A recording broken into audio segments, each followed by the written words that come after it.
Esta mensagem está chegando até você através dos amigos e mantenedores da Igreja Gerados pela Graça no Brasil e Life by Grace Church nos Estados Unidos. Que a graça de Deus, a virtude, o Shalom do Senhor inunde o seu coração agora, em nome de Jesus. A paz do Senhor Jesus Cristo, queridos e amados irmãos, que alegria, Shalom. Estamos continuando essa série Comprometimento com o Reino, a parte 3. Estou aqui com a minha Bíblia aberta em 2 Tessalonicenses, capítulo 2, versículo 7. Com efeito, o mistério da iniquidade já opera e aguarda somente que seja afastado aquele que agora o detém. Então será de fato revelado o iníquo, a quem o Senhor Jesus matará com o sopro de sua boca e o destruirá pela manifestação da sua vinda. Amados, veja a importância do corpo de Cristo, como o pastor Eclávio falou domingo sobre sermos o sal da terra. Olha a importância, meus amados, da oração, intercessão, da presença da igreja na terra. Uma das características do sal é impedir o apodrecimento, é manter. Olha só que coisa tremenda, a igreja está aqui, o Espírito Santo está aqui, e através da oração, consagração, essa presença poderosa, onipotente, impede o apodrecimento moral da sociedade. Quando o Espírito Santo for retirado, então não haverá freio moral. Todas as pessoas poderão ceder à carne totalmente de maneira sem nenhum limite. O mundo não sabe a importância da oração e da presença da igreja. O mundo não sabe o quanto os demônios têm sido impedidos de agir livremente na sua intensidade máxima, além dos demônios que serão soltos após a retirada do Espírito Santo. Enquanto as bodas do Cordeiro acontecem lá, aqui na terra a grande tribulação será a liberação de toda maldade, iniquidade e pecaminosidade. A igreja está como luz do mundo, impedindo com que as trevas se movam com total liberdade. Vemos que os valores judaicos cristãos, os valores da palavra de Deus, são como que oposição, seja através da igreja, seja através de pessoas que pensam assim e testemunham assim no meio da sociedade. Em todos os meios da sociedade existem pessoas pró-moral ou contra a moral. E vemos que então essas pessoas são influenciadas pelo Espírito Santo para pensarem de maneira contrária à promiscuidade, ao crime, à mentira, à violência, toda forma de excesso e loucura carnal incitada por demônios. A igreja então se torna o instrumento de Deus tão precioso. O mundo não sabe o quanto deve a presença da igreja nessa terra. Não fosse assim, já teríamos sido muito pior que Sodoma e Gomorra, pois o ser humano, feito um pouco menor que os anjos, sem este operar do Espírito Santo, através da oração da igreja ou do testemunho da pregação da igreja, este mundo certamente seria muito mais um animal do que um ser racional. O ser humano sendo, vamos dizer, entre aspas, liberado para os seus instintos mais perversos, sem nenhum freio. É certo, este mundo será então um hospício, será um inferno sem a oração da igreja e sem o Espírito Santo, que está detendo. Há uma tentativa desesperada do inimigo através dos seus súditos, seja com bruxaria, nova era, através da política, do entretenimento, das músicas profanas, tudo isto na tentativa de enfeitiçar a sociedade para aceitar aquilo que é contrário à palavra de Deus, chamando mal de bom e bom de mal. Este realmente é o que nós vemos, processo inevitável. Este realmente é o efeito de uma sociedade que está descendo a ladeira moral. Hoje nós vemos uma aceleração da maldade, isto como nunca foi visto antes. Se nós pudéssemos comparar os valores morais dos anos 70 para hoje, vemos um endemoniamento rápido e a sociedade está começando a aceitar como natural. No entanto, há o freio moral do Espírito Santo e a oração da igreja. Isto vai ser um dos álibis que vai ser usado para o arrebatamento da igreja.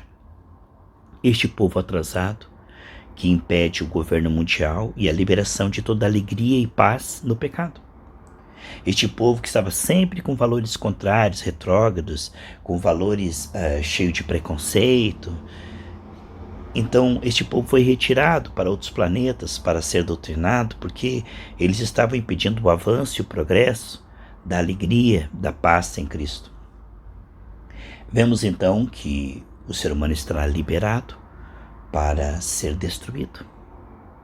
Porque o que se pensa ser liberdade, na verdade a libertinagem, ela é altamente destrutiva. O pecado tem em si o próprio aguilhão da morte. Então o ser humano vai procurar de uma maneira desenfreada, com avidez, o pecado.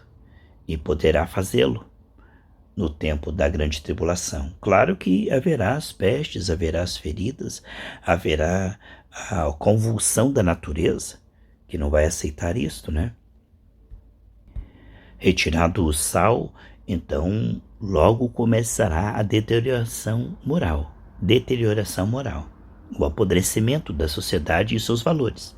Retirado a luz do mundo, em trevas o homem pode pecar livremente, sem culpa, entre aspas, né? E só verá os efeitos disso, né? Após serem lançados no inferno. Como não é punido imediatamente o pecado, a alma do homem está completamente voltada para o mal, e a igreja, como luz do mundo e sal da terra, poderá na glória ver o valor das suas orações, testemunho, presença, pregação do evangelho, evangelismo. Amados, isto é realmente um ataque às trevas, porque onde nós pisamos, isto atrapalha a operação do inimigo. A nossa intercessão, Deus envia anjos. Isto é glorioso participar nesta terra do corpo de Cristo, que é realmente uma oposição eficaz, curando os enfermos, libertando os cativos, consolando os desesperados para que não tirem as suas vidas. O aspecto terapêutico do evangelho na vida dos cristãos, na sociedade, é maravilhoso. Não é o que você diz só, mas o que você é. O fato de você ser luz e estar na sociedade é para Satanás um impedimento, através da sua intercessão, os anjos cooperando, o Espírito Santo confirmando. Eu vejo o aspecto duplo do Espírito Santo, tanto que ele está em nós, João 14,7 estaria para sempre em nós. O Espírito Santo, ele está em nossa voz, fluindo, Romanos 10, 9 e 10, e ele é aquele que também confirma, Marcos 16, 20. Então veja, como não tem como falhar, não tem como dar errado. Por quê? Veja bem, o Espírito Santo em nós, fluindo através da nossa voz, porque ele é o Espírito de fé, 2 Coríntios 4, 13. Temos esse Espírito de fé, por isso falamos. Mas o Espírito Santo também complementa. Eu me lembro quando se fala do dilúvio, que as águas debaixo da terra subiram e as águas que estavam acima do firmamento desceram. Então vemos aí dois flancos, né, que se juntaram para o dilúvio. Assim nós podemos ver o Espírito Santo. Ele opera na igreja, através da igreja, e aqui embaixo, né, nós aqui com nossos corpos humanos na história aqui na terra, o Espírito Santo, mas também complementando e confirmando do trono, tanto o Espírito Santo como os anjos. Então nós vemos um aspecto duplo, fluindo através do crente, através da fé, dos atos proféticos, mas também agindo, confirmando, complementando. Isso é maravilhoso, não tem como dar errado, porque o Espírito Santo ele é onipotente. E mesmo que o crente seja limitado, o Espírito Santo não é limitado. Se soubéssemos o valor de termos sido inseridos no corpo pelo Senhor, o qual desejou que nós fôssemos canais, de bênção. Nós vemos então que não é por acaso, como ele disse antes da fundação do mundo. Antes que existisse um mundo, antes que você nascesse no ventre da tua mãe, eu te conheci, Jeremias, e te dei por profeta às nações. Então, o plano maravilhoso de Deus, dos vasos da bênção, dos vasos da misericórdia, o fato de termos sido alcançados por esse evangelho e sermos em Cristo predestinados para sermos o seu corpo, a sua igreja, é muito precioso, mas também é uma grande responsabilidade, porque o fato de representarmos o Senhor, estarmos nos consagrando e sermos oposição às trevas, para desfazer as obras das trevas, para ligar na terra, para andarmos com o Senhor e sermos canais, como diz Efésios 3,10, que Deus através da igreja comunica principados e potestades. O fato de estarmos nos revestindo, como diz em Efésios capítulo 6, para que possamos superar tudo isso, porque temos uma carne a ser renunciado, tomar a cruz e dizer não a esses apetites, aquilo que a carne gosta, e que é a mesa dos demônios, que não podemos participar. Trazemos então o mortificar, para que a vida de Deus se manifeste através de nós. Então isso é sofrimento, mas tem galardão. O fato de renunciarmos à carne com a ajuda do Espírito Santo pode parecer perda agora, mas não há de se comparar com o peso de glória pelo fato de estarmos dando lugar ao Espírito Santo. É o que diz Romanos 8,13. Se pelo Espírito modificar as obras do corpo vivereis, e os vivos louvam o Senhor. Pode parecer perda à carne renunciar essas obras malignas e nefastas, no entanto, na eternidade compreenderemos que não perdemos nada, apenas nos livramos de dar lugar ao diabo. A Bíblia diz, não teis lugar ao diabo. Aqui em 1 Coríntios capítulo 12, nós vemos então uma coisa maravilhosa, 1 Coríntios 12, 18. Mas Deus dispôs os membros colocando cada um deles no corpo como lhe aprouve. Então ninguém está no corpo por acaso ou de forma inútil, desnecessária. Deus dispôs, Deus colocou, assim como você não pode dizer que o fígado, o rim, o baço não tem valor nenhum. Tudo que existe no corpo tem uma função e um valor, uma importância. Assim é o corpo de Cristo. A preciosidade de estarmos inseridos no corpo de Cristo e termos sido escolhidos por Deus para sermos, então, em Cristo, canais para participar. Claro que cada um com seu dom, nem todos são pregadores. Alguns estão trabalhando honestamente, financiando a obra de Deus, ajudando, mantendo com ofertas, intercedendo, dando bom testemunho, evangelizando, trazendo pessoas para as lives ou para os cultos. Desde aquele que limpa a igreja até aquele que prega tem o mesmo valor. Porque todos estamos trabalhando para que haja um ambiente, uma atmosfera onde o evangelho seja pregado. O Senhor disse para tratarmos com dupla honra aqueles que ensinam a palavra, porque a primazia seja a palavra pregada, a palavra cantada. Porque o louvor é uma pregação. O louvor é a palavra cantada, é o evangelho transformado em música. O evangelho sendo pregado sem dúvida. Claro que há muitos cânticos que não são bíblicos, que devem ser evitados, letras de músicas que não têm nada a ver com a Bíblia, então não é o evangelho. Como certas igrejas também pregam nos púlpitos, um evangelho adulterado, então não é a pregação do evangelho. Mas assim como o evangelho genuíno no púlpito é a pregação do evangelho, os louvores também é a pregação do evangelho, porque o louvor, mensagem cantada, é como se eu estivesse pregando em forma de música. É a mensagem que está sendo dita ali. É o Senhor que está sendo engrandecido. Portanto, nós podemos ver que quando o culto é aberto e se abre a Bíblia, ali está sendo lido a palavra, isto é, pregação. O louvor é uma pregação. Seja uma ministração, está se falando. Então, durante todo o culto, está se falando de Deus. Desde a pessoa que saúda na porta, está cooperando para que se perceba o amor de Deus. Deus não começa a falar na hora que eu prego. Deus começa a falar quando Ele começa a tocar no coração de uma pessoa para ir numa live, num culto. Quando uma pessoa evangeliza, isso aí também traz a pessoa. Deus já está falando. Deus está falando enquanto a pessoa está sentada no banco, está sendo bem tratada antes do culto, está sendo recebida com amor. Ela está realmente recebendo aquela atmosfera celestial. Tudo isso é o corpo de Cristo.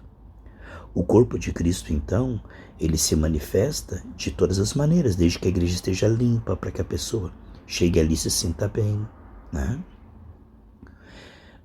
Tudo no culto é Jesus. O culto cristocêntrico, então, Deus não começa a falar na hora da mensagem, mas Ele continua falando, porque Ele já estava falando com a pessoa vindo para o culto, preparando o coração dela como terra boa. Ele estava falando quando a pessoa abriu um salmo e iniciou a reunião. Deus estava falando através dos louvores. Deus estava se movendo através dos louvores. Deus estava falando através da mensagem, através da ministração, da imposição de mãos. Deus estava falando no ósculo santo, na despedida, onde um deseja para o outro uma semana realmente de crescimento espiritual e bênção. Então, e nas intercessões, onde o Espírito continua trabalhando durante a semana para que nós venhamos praticar aquela palavra que nós ouvimos. E muitas vezes Deus fala com o visitante através do louvor. Eu me lembro que quando eu comecei a ir para o Clubão, é interessante, havia em Curitiba uma das sociedades mais promíscuas que se existia, chamava-se Operário, onde havia realmente, não quero nem dizer, né, irmãos, o que havia. Mas na segunda-feira, eles liberavam o Operário para os cristãos tocarem música e evangelizar. O ambiente mais difícil da cidade, onde havia muitas, ali na Praça das Ruínas de São Francisco, muitos crimes e muita prostituição, eles cediam na segunda-feira para o Clubão, aonde os jovens estariam ali tocando músicas cristãs, evangelizando, orando pelas pessoas. E eu fui convidado, fiquei impactado de ver tantos jovens ali, naquela sociedade, ouvindo músicas maravilhosas. O nosso general é Cristo, louvemos ao Senhor, e as mulheres cantavam uma parte, o homem cantava outra parte, e eu comecei a ir, e havia evangelismo, só que eu não entendia muito o que se pregava, mas o que me pegava mesmo era a música. Eu era muito movido à música o tempo todo. Meus familiares gravaram LP, então uma família muito musical, né? Desde pequeno, folias de Santo Rei, festas e isso, então tudo regado a muita música. Então eu sempre fui muito ligado à música e apaixonado pela música. Então quando eu fui ali no Clubão, o que se pregava eu não entendia muito e também não me pegava, não me interessava muito. Mas as palavras cantadas, a pregação cantada, aquilo me impactava demais. Aqueles louvores me faziam querer voltar. E voltar e voltar. E durante essas minhas voltas, comecei a entender o que estava sendo pregado. Mas o entender a mensagem foi muito depois. O primeiro que me impactou foi a mensagem cantada. Quando se falava do amor de Deus, quando se falava do perdão de Deus, né? Pois morreu a nossa morte, para vivermos sua vida, nos trouxe grande salvação. Eu falei, meu Deus, o que é isso? Então, essas letras de Adhemar de Campos, né?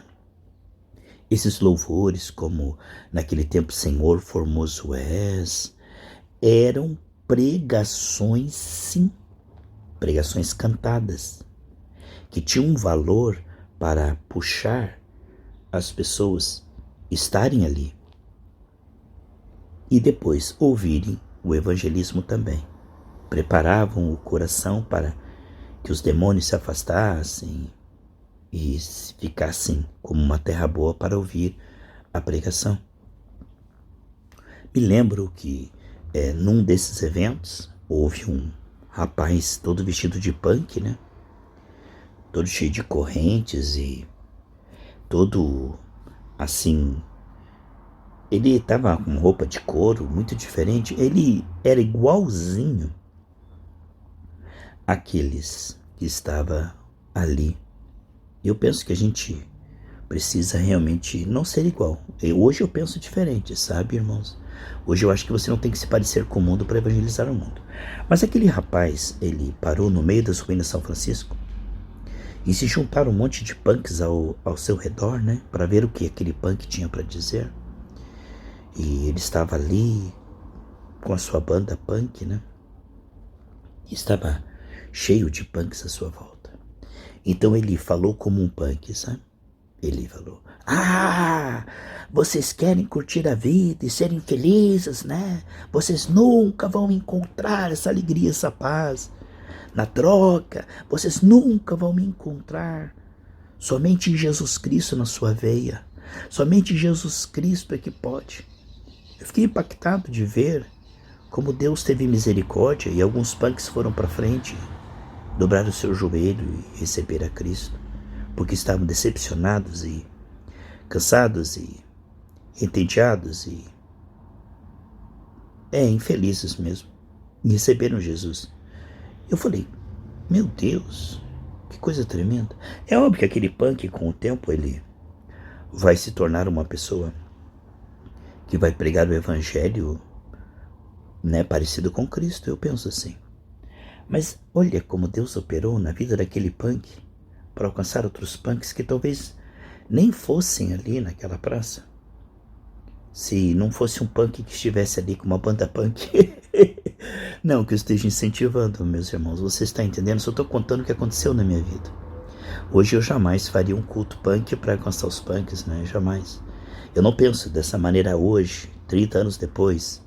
Eu não penso que tenhamos que imitar o mundo. Muito pelo contrário, a igreja não tem que deixar com que o mundo entre nela. É ela que tem que entrar no mundo. Eu até estive falando um pouco sobre isso domingo, que ao invés de o mundanismo entrar na igreja, a igreja deve levar essa luz para o mundo, aonde for, no trabalho, no mercado. Deus conta conosco com um púlpito invisível na nossa frente, né? E nós temos esse chamado de ser missionários 24 horas. Quando vemos que o Senhor quer alcançar vidas. Eu fico pensando, amados, isso me impactou, quando eu vi aqueles punks ajoelhados, chorando, recebendo Jesus. Sabe, nós, essa semana, não podemos produzir menos que isso, né? Aonde nós formos, do nosso jeito, sabe, irmãos? Dona de casa evangeliza dona de casa, empresários evangelizam empresários e estudantes evangelizam estudantes, aonde você for e indo, né? Pregar o evangelho do arrependimento. Não punk evangelizando punk para continuar punk, né? Você tá entendendo, pessoal? É um bom começo, mas se abrir uma igreja punk não adianta nada, né? Porque aí seria apenas se converter ao punk gospel, né? Jesus, ele muda as nossas vestes, né, irmãos? Então nós vemos que o Senhor nos chama para produzir, para se importar mais com as almas dos outros que com a nossa. Porque se nós dermos um bom testemunho e alcançarmos vida essa semana, esse comprometimento com o Senhor, sem dúvida, primeiramente, é o comprometimento em ajudar aqueles que ainda não receberam Jesus ou se decepcionaram com a religião. Você sabe que há muitas pessoas que são desviadas ou que nunca tiveram encontro real com Cristo. Quando 4 homens vieram trazer um para ser curado, Eles não conseguiram chegar até Jesus. O impedimento para que aquele homem fosse curado é que ao redor de Cristo havia tanta gente que essa gente insensível, só pensando em si mesmo, não abriram um caminho, uma trilha, para que aqueles 4 levassem aquela caminha com aquele homem aleijado. Então, os que estavam em volta de Cristo impediam a cura, de forma que os homens tiveram que subir no telhado, destelhar aquela casa e descer aquela caminha na frente de Jesus. Jesus não ficou irritado como se a sua pregação fosse interrompida. Ele não se importava em orar durante este momento, e para ele era uma alegria, depois continuaria a mensagem. Aquela vida era preciosa, até uma ilustração na pregação. Nós vemos, pessoal, que muitas vezes o impedimento para as pessoas serem salvas são os crentes, cascudo ou que dão mau testemunho. Muitas pessoas saíram da igreja por serem, às vezes, mal recebidos, maltratados, mal recepcionados ou desprezados, vamos dizer assim, como se diz, alguma pessoa que não a respeitou ou não soube, de repente, dar boas-vindas. Claro que ninguém deve sair da igreja por causa de pessoas. Isto nós sabemos que estamos ali por Cristo, não pelo bom tratamento nem pelo amor das pessoas. Mas o novo convertido não entende isso. O novo convertido, se ele não tiver uma boa recepção dos crentes, eles, para que eu vou estar no meio dos crentes, né? Então é óbvio que muitos no início se escandalizam, o senhor diz, ai daquele, né? Escandalizam desses pequeninos. Melhor colocar uma corda no pescoço e jogar no fundo do mar, óleo e tormento, do que desvieram desses pequeninos. Por quê? O novo convertido, ele não entende muito essa questão de ir na igreja para se comprometer com o reino. Isso aqui que eu estou falando é feijoada para quem já é salvo, né? Esse estudo aqui não dá para ser para quem nunca recebeu Jesus. Como é que vai se comprometer com o reino que nem conhece Jesus, né? Pedro, quando tu te converteres, apacenta as ovelhas. Então, isso que eu estou passando aqui é uma feijoada para quem já é salvo. Por quê? O novo convertido, ele vai na igreja porque está com dor. É porque ele quer ser curado, porque ele quer conhecer um povo, uma música. Foi assim que eu fui, né? Quero ir lá para sentir paz, para ouvir um louvor legal, para conhecer gente saudáveis. Eu vou lá porque eu preciso de um emprego. Ninguém vai na igreja porque quer se comprometer com Cristo e largar o mundo, né? Você acha que eu fui lá porque eu queria largar o mundo e seguir a Cristo? Isso aí foi muito depois, né?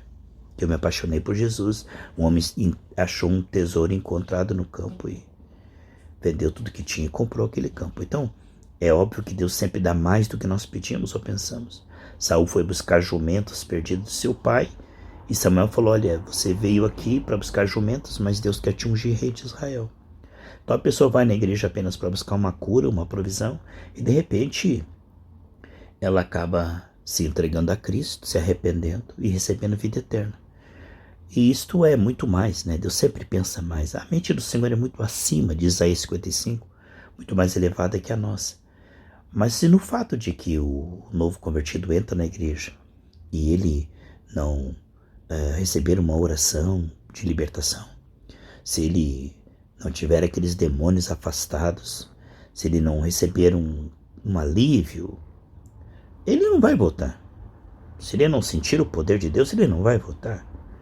Se ele não sentir a graça de Deus no louvor, na mensagem, na imposição de mãos, se ele não for bem recebido e se ele se sentir desprezado, deslocado, sabe quando ele se sente assim, esse grupinho, essa panela aí não tem nada a ver comigo, né? Então o que torna o homem agradável é a sua misericórdia. Se nós não formos fortes no evangelismo, ninguém vai ouvir o evangelho. Porque veja bem, o evangelismo não apenas traz as pessoas para as lives, para os cultos, como o evangelismo é a beleza, o ornamento de doutrina, que faz com que a pessoa queira estar no meio dos crentes. O fato é que nós não devemos prender as pessoas pelo social. Não, as pessoas não devem vir na igreja por causa de pessoas. Elas devem vir por causa da palavra, Elas devem vir para se converter, se arrepender, não para ser bem tratadas. No entanto, o novo convertido, o visitante, não entende isso. O único elo entre Cristo e o visitante é o crente que está lá. É o único elo que o visitante entende, a única maneira do visitante entender que Cristo ama é pelo amor que ele receber da igreja.